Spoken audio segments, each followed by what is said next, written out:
Hola. Como pueden comprobar, esta es una conexión en directo que pretendemos, si Dios lo permite, a partir de ahora hacer el estudio bíblico de los jueves pues de esta manera, en vivo, a fin de facilitar la participación de aquellos que deseen intervenir con algún comentario o exponiendo sus dudas y preguntas. Estoy todavía organizando lo que es el estado de la transmisión. Tengo que poner esto para que me aparezcan los comentarios. Si alguien quiere hacer algún comentario, si alguien quiere hacer alguna duda, pues lo puede hacer a través del chat de Facebook.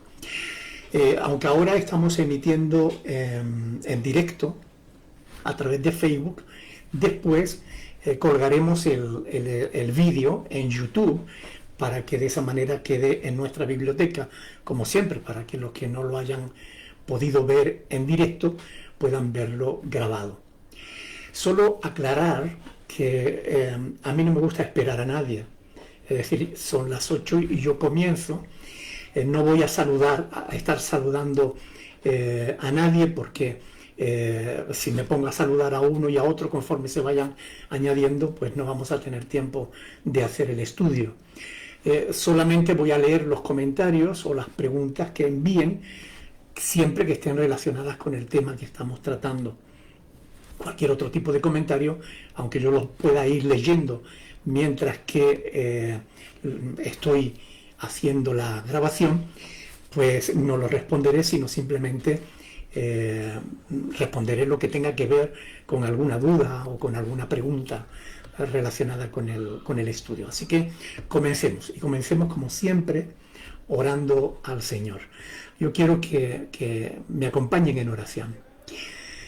Padre del cielo, te damos muchas gracias porque tú eres bueno y hacedor de maravillas.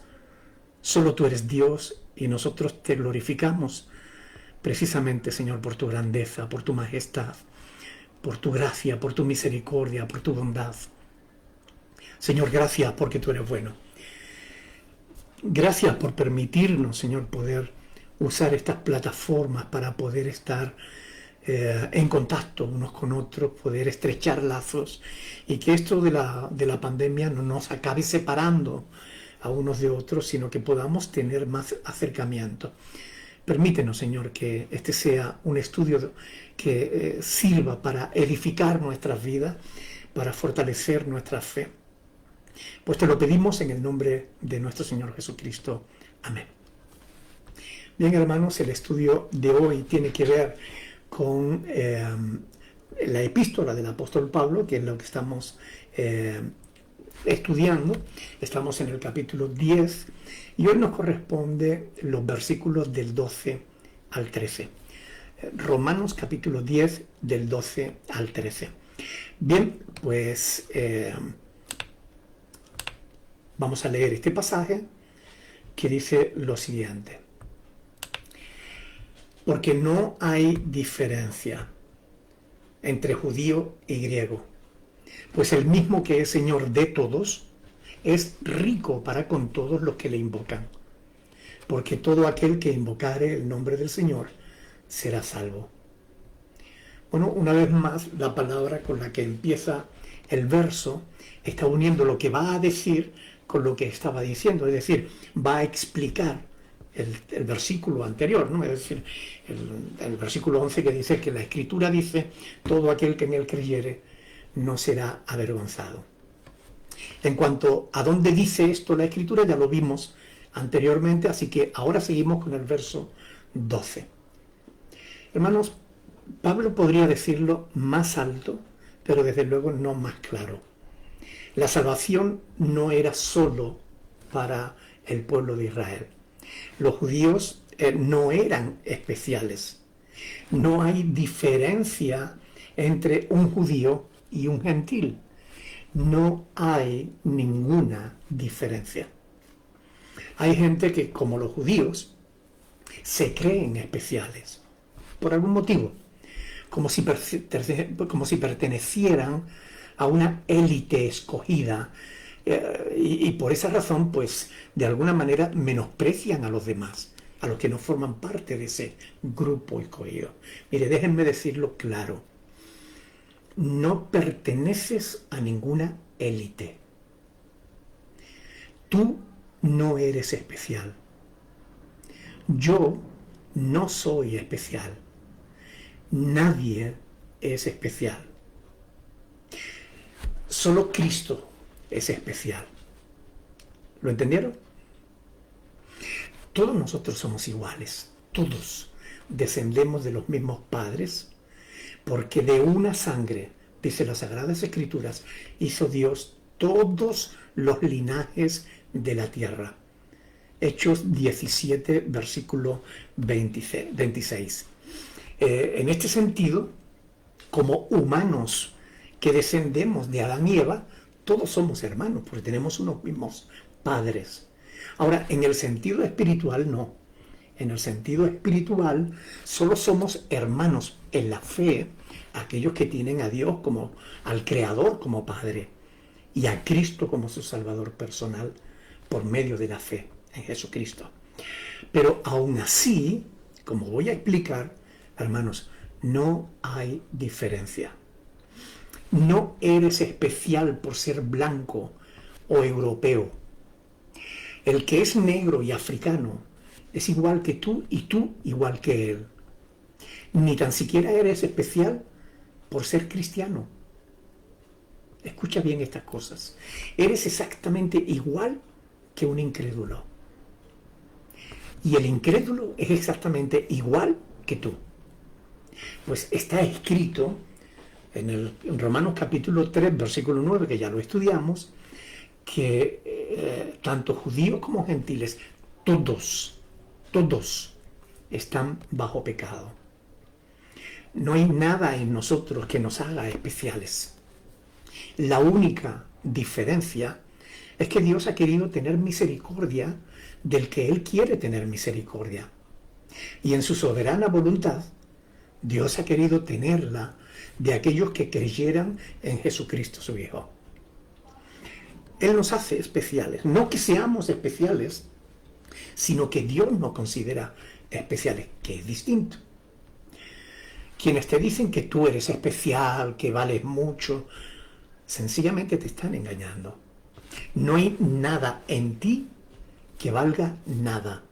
No hay nada en mí que valga nada. Si algo de valor hay en nosotros, es únicamente la presencia de Dios en nuestras vidas. Él, Dios, es especial y quien nos hace especiales. Para Dios no hay élites. Aunque algunos malinterpretando algunos textos se lo crean. Por ejemplo, el pasaje de Primera de Pedro, capítulo 2, versículo 9, ¿no? Que es un pasaje que todos conocemos, donde dice: mas vosotros sois linaje escogido, real sacerdocio, nación santa, pueblo adquirido por Dios, para que anunciéis las virtudes de aquel que os llamó de las tinieblas a su luz admirable. Vosotros que en otro tiempo no erais pueblo, pero que ahora sois pueblo de Dios, que en otro tiempo no habíais alcanzado misericordia, pero que ahora habéis alcanzado misericordia. Miren, si se percatan del mensaje que Pedro transmite, Pedro no está diciendo que tengamos el privilegio de ser miembros de una élite. No está diciendo eso por merecimientos propios. No está diciendo eso. Pedro pone el énfasis en Dios. Es Dios el que nos escoge para que alcancemos en Él misericordia. Pero no hay nada especial en nosotros. Es necesario aclarar, hermano, que Dios no tiene misericordia de ti o de mí porque seamos especiales, sino que eres o somos especiales porque Dios tiene misericordia de nosotros. Es Dios quien nos hace especiales por su gracia, por su misericordia. Pero no importa que los hombres hagamos diferencias entre unos y otros. entre blancos y negros, entre ricos y pobres, entre titulados y analfabetos. La verdad es que Dios no hace diferencia alguna. Dios no hace acepción de personas. Multitud de pasajes lo dicen claramente. Dios es Dios de todos y quiere bendecir a todos. Y esto es muy importante que lo tengamos en cuenta. Dios quiere bendecir a todos. Si alguno alcanza la bendición de Dios, no es por méritos suyos, sino porque la gracia y la misericordia de Dios le ha alcanzado.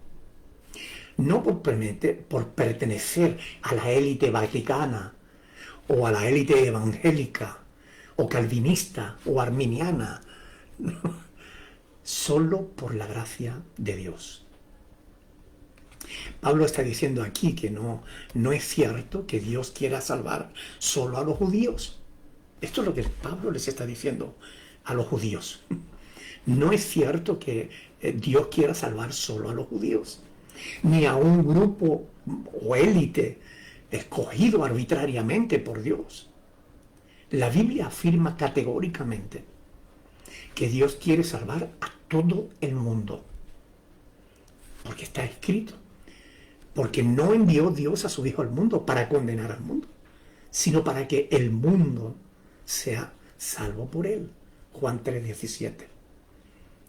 Dios quiere que el mundo, y cuando hablamos de mundo hablamos de toda la humanidad, sea salvo por él. Los judíos se consideraban un pueblo especial. Creían que eran la élite del mundo, pero no reconocieron que lo único de especial que tenían era el Dios que les había respaldado. No, hermanos, los judíos no eran especiales. El hecho de que Pablo tuviese que repetir esto una y otra vez en casi todas sus epístolas se debió al hecho de lo difícil que le resultaba a los judíos poder entenderlo. Y más que entenderlo, poder aceptarlo. Miren, aún hoy en día, incluso muchos miembros de la Iglesia de Cristo respaldan la teoría de que los judíos, como pueblo, son objeto del deleite especial de Dios y que les aguarda un glorioso futuro que los demás no alcanzaremos. Esto lo enseñan algunos. Sin duda hay muchos libros de autores supuestamente cristianos que pretenden que la Iglesia se convierta al judaísmo. Cada vez hay más énfasis en esto. En esta semana he respondido a 2 personas. Una que me comentaba que su pastor se está judaizando, porque está empezando a hablar de la necesidad de volver otra vez al judaísmo, de celebrar las fiestas judías, de tener en cuenta las leyes del Antiguo Testamento. Una locura. Otro hermano me hablaba de que escuchó a hermanos que les están diciendo que la Biblia que tenemos, que necesitan una Biblia diferente, una Biblia hebrea. Hay gente que ya está utilizando terminología hebrea porque creen que de esa manera como que son más espirituales, se consideran como los judíos un pueblo especial, pero la verdad es que lo único especial de Israel era el hecho de que tenían un Dios maravilloso al que servían, pero que no supieron respetar. Y estos que están enfatizando que es necesario judaizar a la Iglesia, tampoco están respetando a Dios. No han entendido las epístolas inspiradas del apóstol Pablo. No las entienden. El colmo llega cuando, en el afán de esta gente judaizante de glorificar a Israel, hay un grupo que incluso condena a Pablo como hereje. Hablo del apóstol Pablo, diciendo que Pablo decía a los israelitas que seguir las leyes y costumbres judías no les iba a salvar. Que eso es una herejía y que Pablo es un hereje. ¿Habráse visto semejante barbaridad? Pues sí, abunda ese tipo de cosas hoy en día en la iglesia porque la gente desconoce la palabra de Dios. Serán por la ignorancia que tienen al no leer y profundizar en las Sagradas Escrituras. Y sacando textos de su contexto, pues acaban usando sus propios razonamientos como pretexto.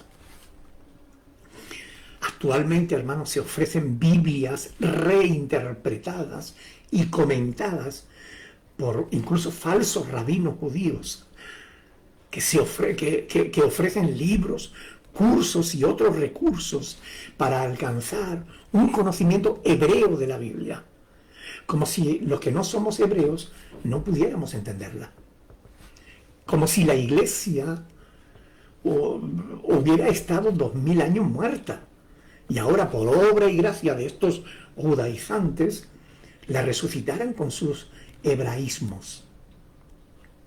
No, la iglesia no tiene que convertirse al judaísmo.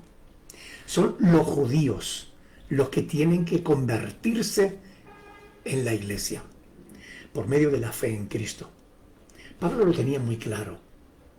Tan claro que no le importó enfatizarlo una y otra vez, como vemos en el texto de hoy. Solo en esta epístola, en la epístola a los romanos, Pablo lo menciona en Romanos 1:16, en Romanos 2:11, en Romanos 3, del 10 al 18, del 22 al 24, del 29 al 30, en Romanos 4, 9 al 12, en Romanos 5, 18 al 19, en Romanos 9, 24, en Romanos 10, 12, en Romanos 11, 32. Y además lo menciona también en otras epístolas.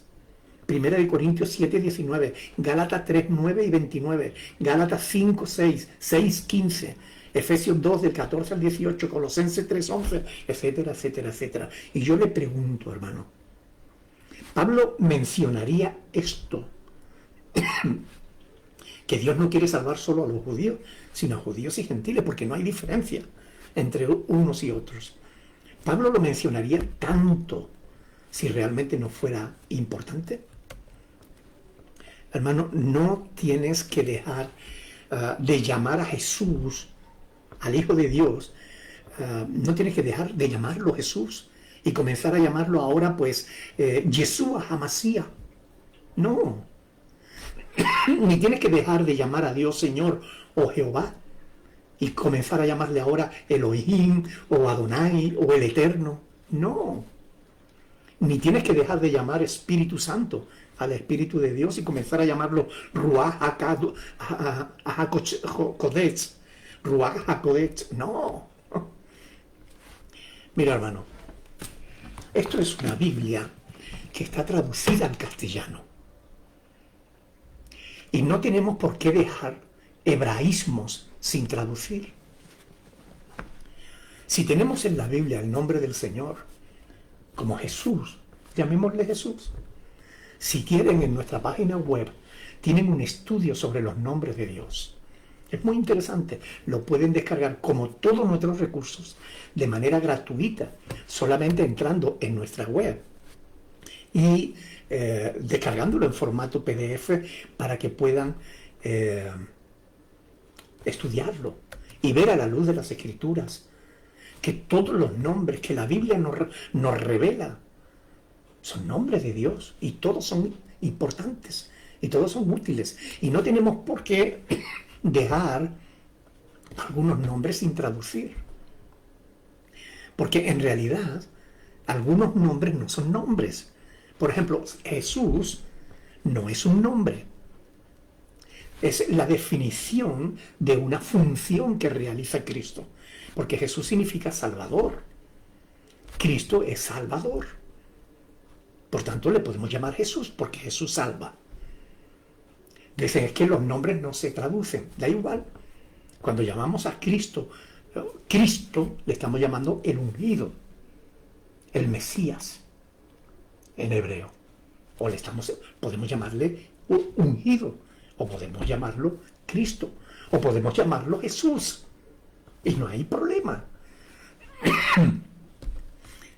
Recuerda que en realidad no hay distinción entre judío y griego.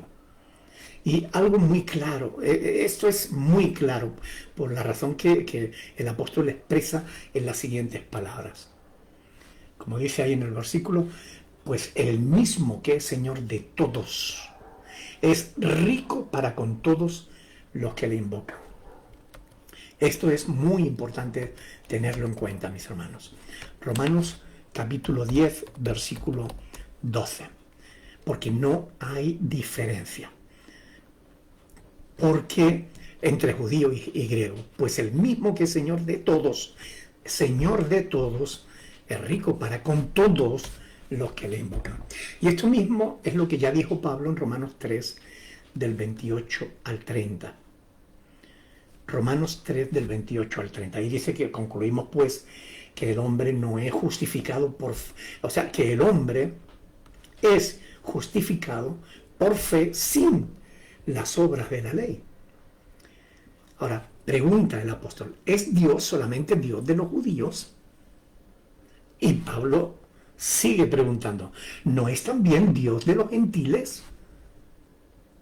Y responde, ciertamente, también de los gentiles, porque Dios es uno, y Él justificará por la fe a los de la circuncisión, es decir, a los judíos, y por medio de la fe a los de la incircuncisión, es decir, a los que no son judíos.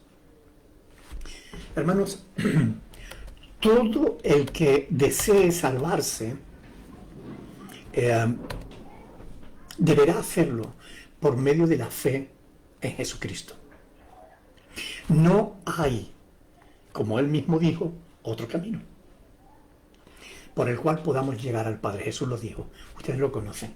Yo soy el camino, la verdad y la vida, y nadie viene al Padre si no es por mí. Juan 14, versículo 6. Pero no es verdad que exista una élite que nace salva y que no se podrá perder, haga lo que haga. No es verdad. Eso es una falsa doctrina. Ni es verdad que el resto que no pertenezca a esa élite se perderá y no alcanzará la salvación ni la gracia de Dios por mucho que la desee o por muy bien que se comporte. No es verdad. Esas son doctrinas erróneas, falsas doctrinas de gente que cree pertenecer a una élite que no existe en realidad, sino en sus propias mentes, tal y como lo expresa el mismo apóstol Pablo aquí en Romanos 10:12. Cristo es Señor de todos, Romanos 10:12. No solo de los judíos, hermanos, sino también de los gentiles. No solo de los gentiles, sino también de los judíos. No solo de los judíos, sino también de los evangélicos. No solo de los evangélicos, sino también de los católicos. Dios es Señor de todos, incluso de los ateos, porque Él es Dios y es Señor de todos, porque todo le pertenece a Él. No hay ninguna élite que pueda apropiarse a Dios para ellos solos, aunque muchos lo intenten. Los judíos no debían tener miedo de que Dios compartiera su bendición con los gentiles. No debían temer que les quitará a ellos sus bendiciones para dárselas a los gentiles. No, miren hermano, Dios es tan grande que tiene bendiciones para todos, para judíos y para gentiles. Las bendiciones del Señor no se agotan, porque Él es rico, dice Pablo, para con todos los que le invocan. Tiene bendiciones para dar y regalar a todos.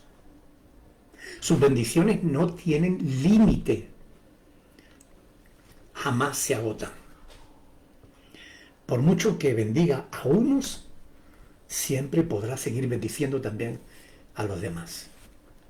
Hermanos, los judíos eran celosos de las bendiciones de Dios. Las querían para sí solos. Los verdaderos hijos de Dios no. Los verdaderos hijos de Dios queremos compartirlas con todos, con todo el mundo, porque sabemos que esa es la voluntad de nuestro buen Señor. Romanos capítulo 10, versículos 12 y 13, es el texto de hoy. Porque no hay diferencia entre judío y griego, pues el mismo que es Señor de todos es rico para con todos los que le invocan. Ahora, un alto en el camino, hermanos, porque cuando se habla de riqueza hay que puntualizar, hay que poner el punto sobre la i, ya que, como saben, este mundo es materialista hasta la médula y todo lo interpreta según sus torcidos principios. Es cierto que Dios es rico, esto es verdad. Todo es suyo. Por eso Dios es rico, porque todo le pertenece a Él. Incluso nosotros mismos le pertenecemos como una propiedad privada, una propiedad suya, porque Él nos ha creado. Por ese motivo, hiciera Dios lo que hiciera con cada uno de nosotros o con todos juntos, la justicia de Dios jamás podría ser cuestionada, porque somos suyos, porque le pertenecemos. Hay un pasaje en el libro de los Salmos, en el Salmo 50. Vamos a verlo. Salmo 50, versículo del 10 al 12. Salmo 50 del 10 al 12. Dice la palabra del Señor. Porque mía es toda bestia del bosque y los millares de animales en los collados. Mía, dice Dios. Conozco a todas las aves de los montes y todo lo que se mueve en los campos, escuchen bien, me pertenece, dice Dios. Si yo tuviese hambre, no te lo diría a ti, porque mío es el mundo y su plenitud. Hermanos, todo lo que hay en el mundo es de Dios. El mundo mismo es de Dios. Todo es suyo, incluido el mundo mismo. Sin embargo, desgraciadamente, los hombres nos apropiamos de todo, porque somos ladrones y le quitamos a Dios el derecho y nos lo otorgamos a nosotros mismos. Al menos la mayoría de la gente procura apropiarse de cuantas más cosas mejor y llegan a creerse que realmente son suyas, que le pertenecen, cuando en realidad todas, escuchen bien, todas las cosas son del Señor, incluso nuestra propia vida. Por eso cuando partimos de este mundo no podemos llevarnos nada, porque en realidad nada nos pertenece. ¿Se dan cuenta de cuán absurdo es dedicar toda una vida solo a acumular cosas? No tiene sentido. Aun cuando sea dinero, riquezas, siempre que sean materiales, no podremos llevarlas con nosotros. Ninguna de esas cosas nos las vamos a poder llevar. Si alguien no entiende algo de lo que estoy diciendo, puede preguntar ahí a través del chat. ¿Cuánta gente, hermanos, piénselo por un momento, vive sin vivir por el afán de las cosas temporales? ¿Cuánta necedad hay en darle absoluta prioridad a las cosas en vez de a las personas? Y a las personas en vez de a Dios. Las riquezas de Cristo son insondables.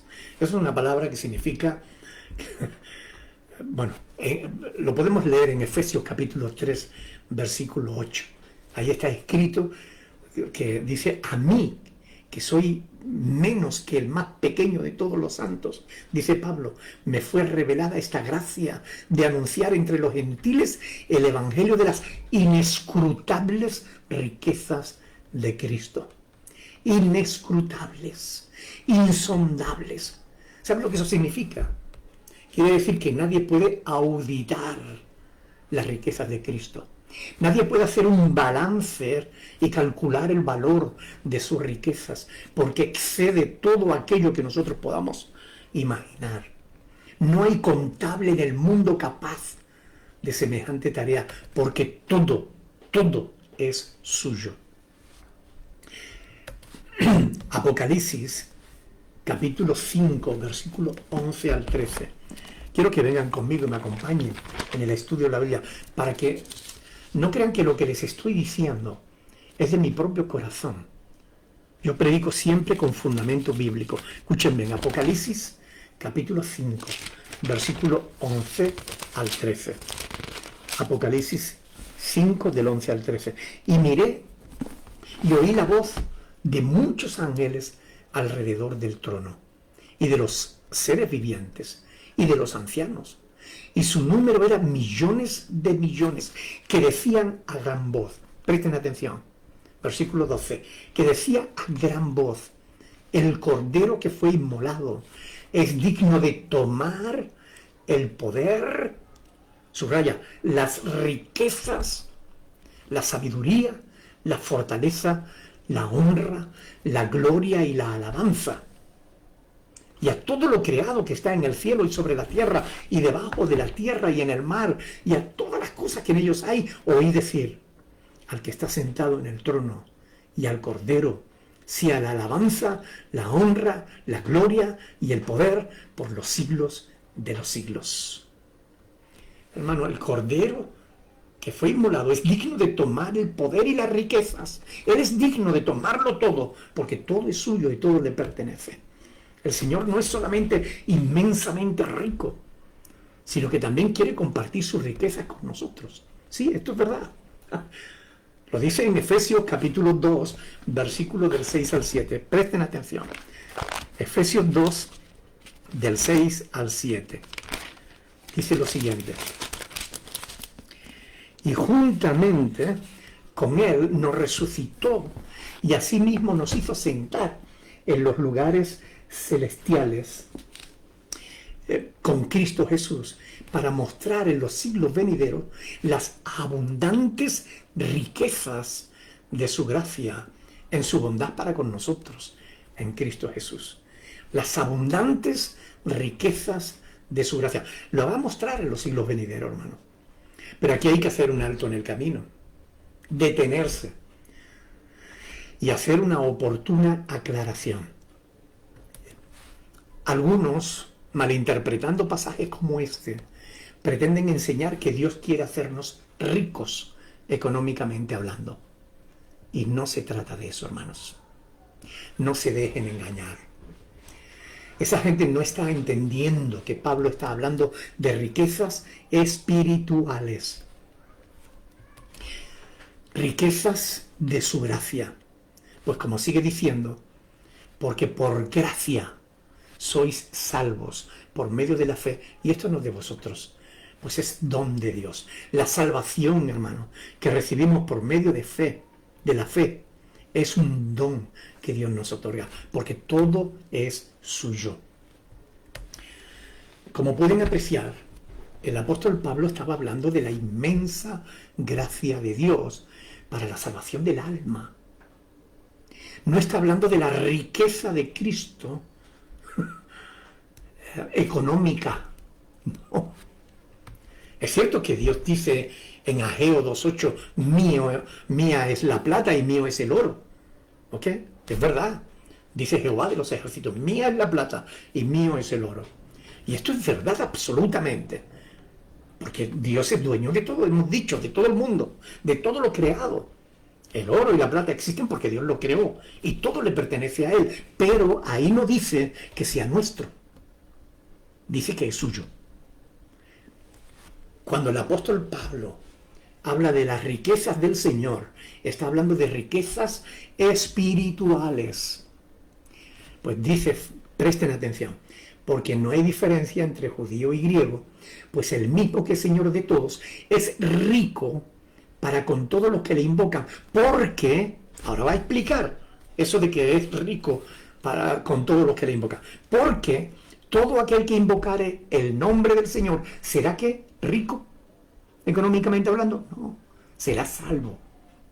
¿Entiende que está hablando de eso? de temas espirituales, que no estás hablando de que Dios va a ampliar tu cuenta bancaria. Es muy importante que entendamos esto, para que no te dejes engañar. Una vez más, como pueden apreciar, Cristo habla de la salvación del alma.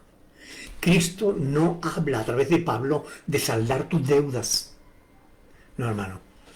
La palabra de Dios nos enseña que la mejor manera de librarnos de las deudas es no metiéndonos en ellas. Y si te has metido en deuda, la mejor manera de saldarla es pagándola. Algunos pastores enseñan que Dios quiere hacerte rico,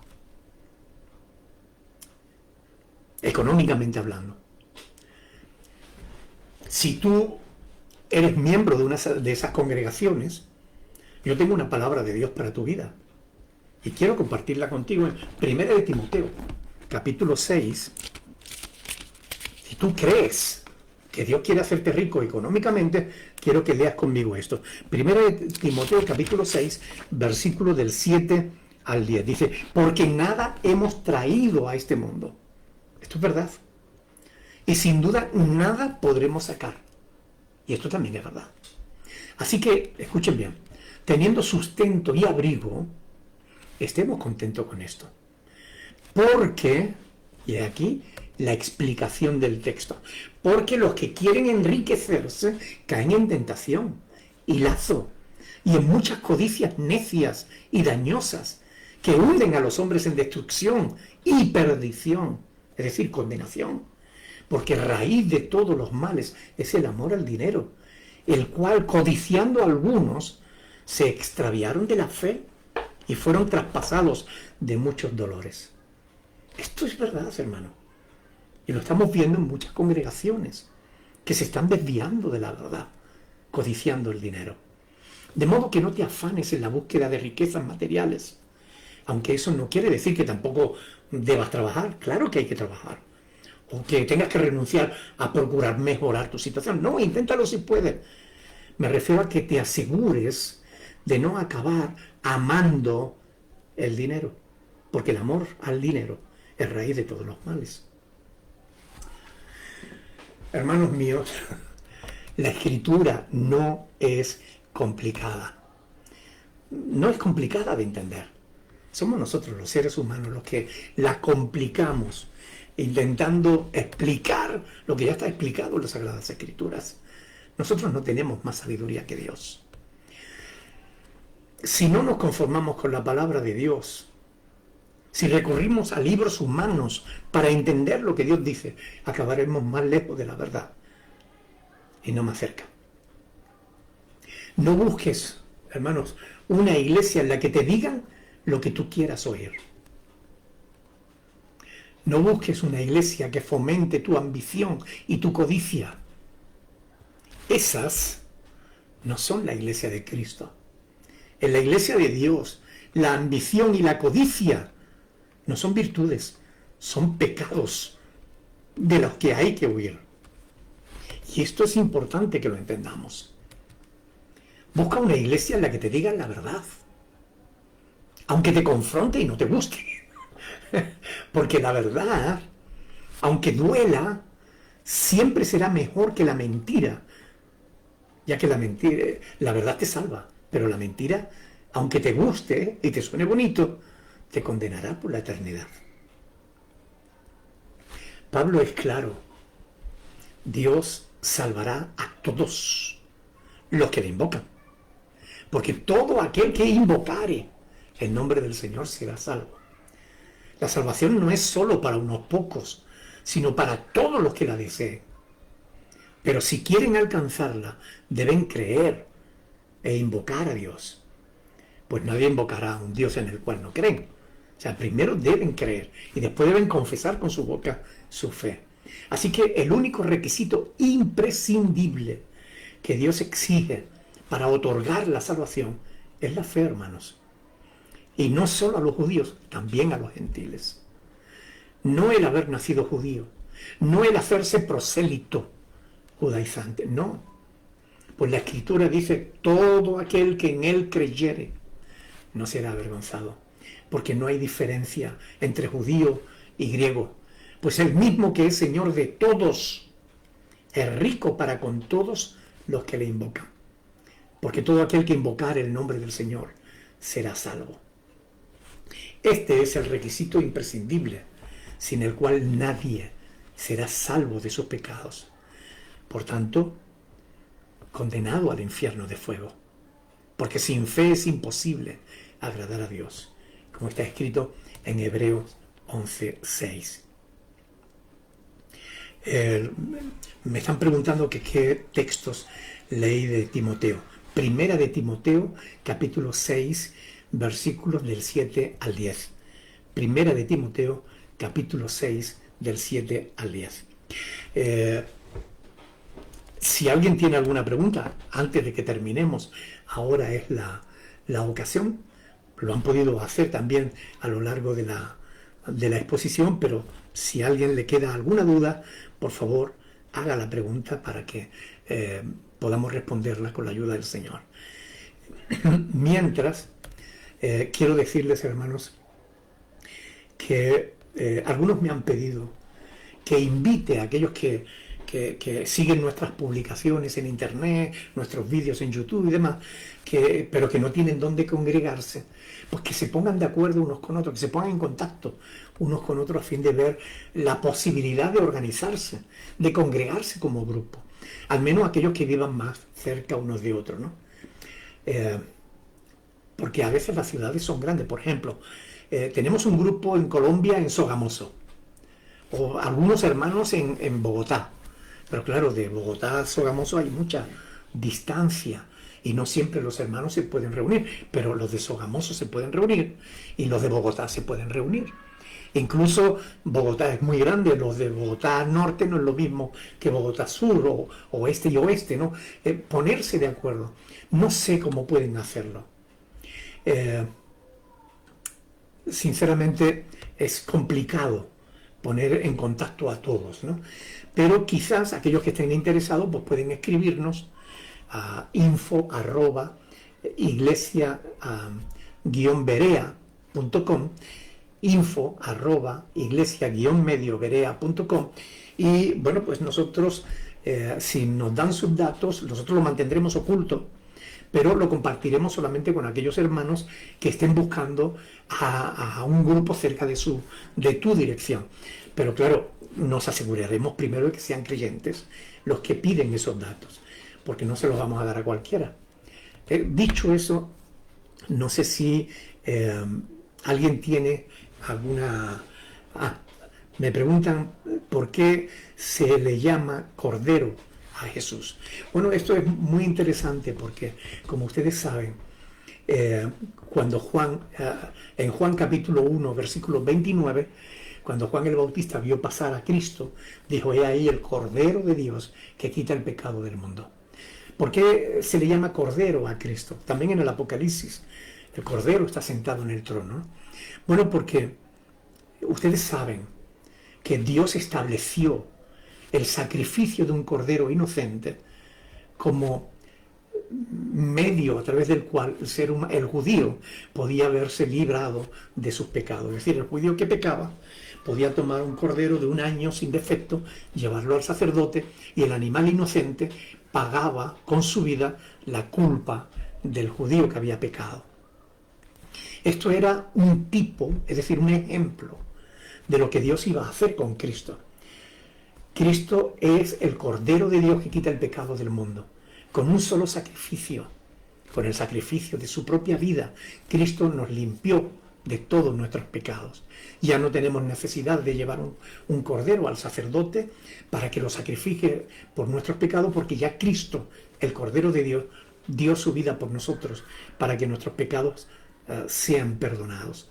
En ese sentido, por eso se le llama a Cristo el Cordero, el que dio su vida en nuestro lugar.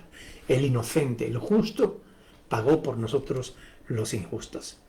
No sé si hay alguna otra pregunta, y si no, pues terminamos aquí con una oración. Bien, estoy echando un vistazo a ver si me ha quedado alguna pregunta que se me haya pasado. Dicen, sí, somos linaje de nuestro Señor Jesucristo. somos linaje escogido por Dios, pero no porque nosotros seamos especiales, sino realmente porque Él nos ha querido agraciar con su misericordia. Bien, pues dicho esto, no veo más que saludos. Bueno, quiero agradecer a todos, hermanos, la oportunidad de haber participado. Ahí dice: buenas tardes, pastor. Mi duda es que en la congregación de mi sobrina le comenta que no todos somos hijos de Dios. ¿Usted me podría explicar, por favor? Sí. Bueno, no todos somos hijos de Dios en el sentido de que Juan capítulo 1, versículo del 11 al 12, dice que Cristo vino a los suyos, a los judíos, pero los suyos no le recibieron. Mas a todos los que le recibieron, es decir, a los que creen en su nombre, les dio la potestad de ser hechos hijos de Dios. Es decir, hijos de Dios en el sentido espiritual de la palabra solo son aquellos que hemos creído en Cristo como nuestro Salvador personal. No todo el mundo es hijo de Dios, porque no todo el mundo quiere reconocer a Dios como Padre. ¿Ok? Me preguntan que ¿qué es invocar? Invocar es clamar a Dios, es orar. Hay quienes creen que es solo decir, mencionar su nombre, sin que haya reconocimiento y adoración hacia Dios. De ahí creo que nace la oración de fe, que muchas congregaciones ponen a repetir. No, la oración de fe nace justamente del pasaje de de Pablo en el versículo 9, cuando aquí en Romanos capítulo 10, versículo 9, Pablo dice que si confesares con tu boca que Jesús es el Señor y creyeres en tu corazón que Dios le levantó de los muertos, serás salvo. De ahí viene la oración de fe, es decir, confesar públicamente que se cree en Cristo, ¿no? Por eso es como invocar la presencia de Dios en nuestra vida, es pedir a Dios perdón por nuestros pecados y pedir que el Espíritu de Dios venga a nuestra vida, ¿no? Bien,